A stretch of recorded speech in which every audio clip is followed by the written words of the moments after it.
Well, my dog Peanut and I are going to show you the right way to clean out a horse's hoof. We're going to try to do it real quick.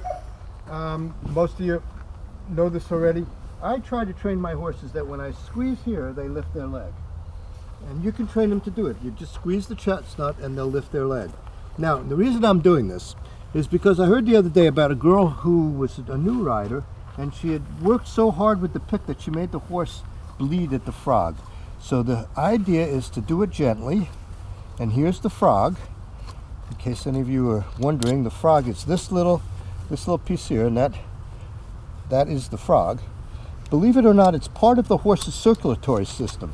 When they step down on the ground, this helps pump blood. So it's always soft and it should always be pliable. If it gets too hard, it's not good.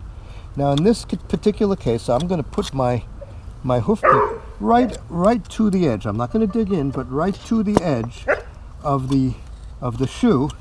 And what I'm looking for here is I'm looking for anything loose in the shoe, or any place where gravel or sand, or in fact when it happens it's called a gravel, gets underneath the horseshoe in between the hoof and the shoe. And obviously, just if you're wearing a pair of shoes yourself and some little stones got underneath into your sneaker, between the sneaker and the leg, and you step down on them, they'd hurt. Same thing with the horse. So you want to make sure that there's a good seal there, and that's nice and clean, and that's as clean as I'll make the hoof. There's nothing in there, maybe a little bit over here. There's nothing in there that's going to impact and collect germs. And of course, one other thing you're always looking for in here, in this part of the sensitive tissue, is a disease called thrush.